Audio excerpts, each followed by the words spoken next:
In a conversation with our Jackie McMullen, new 76ers president of basketball operations Daryl Morey shared concern that his career in the NBA might have been over after sharing a post on social media that expressed support for a protest group in Hong Kong. Morey said, quote, "I had moments where I thought I might never work in the NBA again for reasons I was willing to go down for, but I love working, I love what I do, and I didn't want that to happen." At one point, he said, based on intel provided to him, Morey had grave concerns regarding the safety of his wife and his 2 children.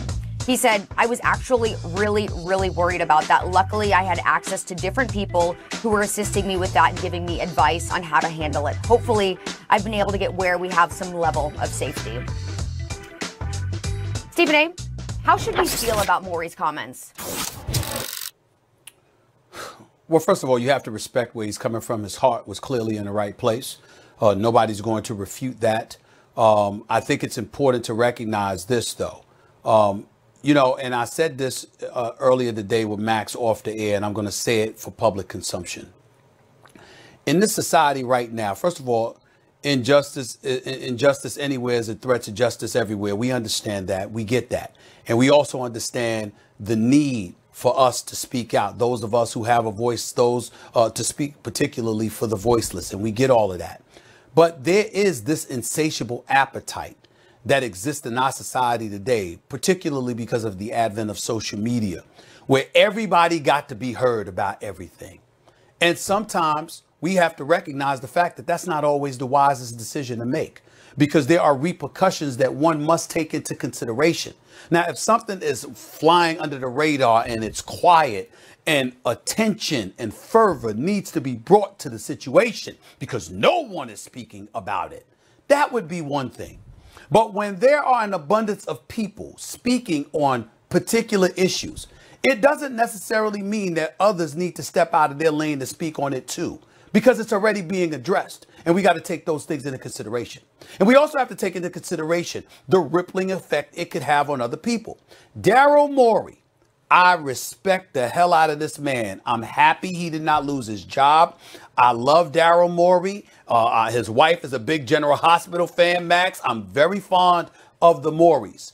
But the reality is that he put the Houston Rockets in a real dicey situation. He put the NBA in a dicey situation.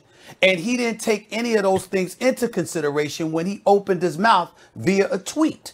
And on too many occasions, we take that into consideration. When we lamented Kyrie Irving, speaking against the media the way that he did, we took into consideration what kind of pressure that's going to put on Steve Nash, what kind of pressure that's going to put on KD and other players in the locker room if you don't speak. So thank God, that he decided to speak up and speak out, because then that would have been the story instead of his marvelous basketball play. We go throughout history. When we think about Martin Luther King and we think about LBJ and some of the concessions that he was willing to make, there was a bigger issue. There was a bigger picture to address.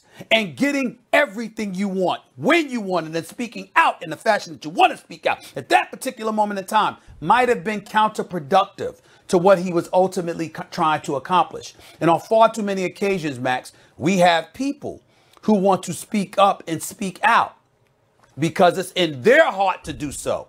And what they're not taking into consideration is the residual impact that it could have on a host of other people. And by the way, last point, Max, you and I both know. Yeah.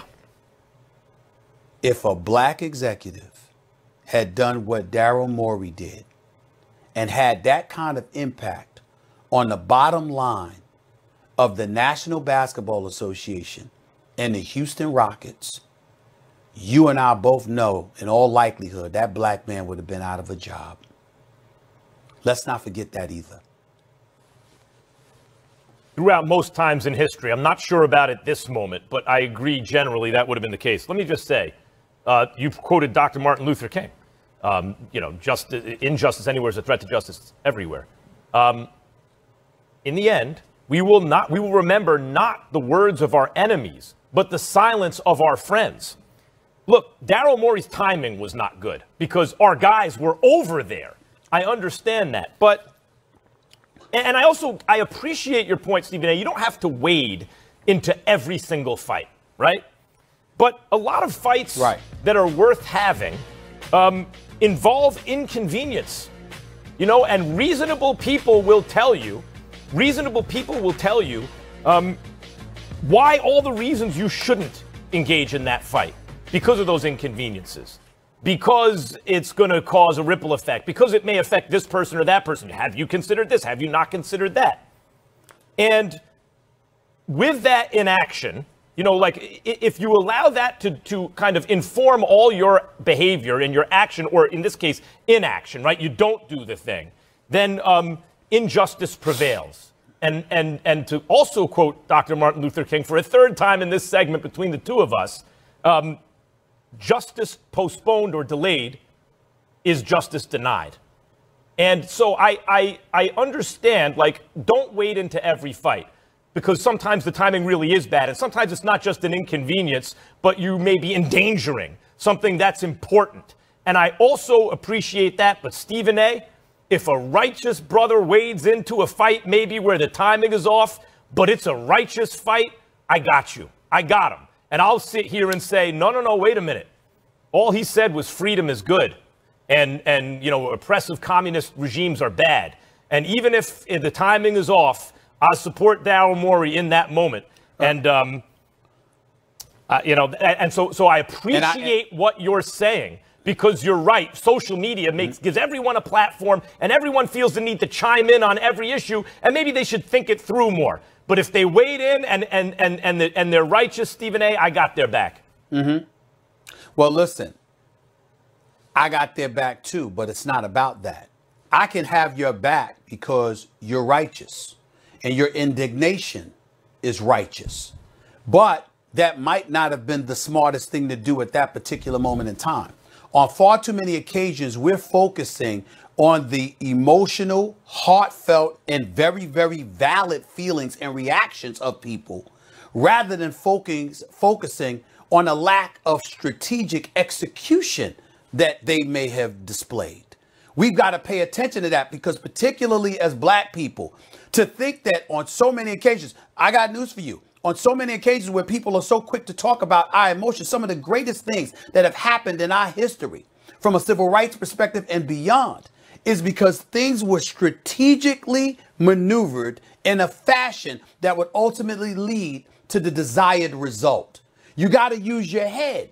And on far too many occasions, we got people that just want to bloviate and they want to run their mouth and they just want to say something because they want to be heard, as opposed to taking into account the residual impact it will have and recognizing the lack of strategic maneuvering that they may have executed that may end up being to their detriment, not to their advantage. We got to pay attention to that. That's important. Absolutely. Because that's how we've gotten to this point in our history as well. Still got a long way to go, but progress was made because of intelligence and strategy, not because of emotion.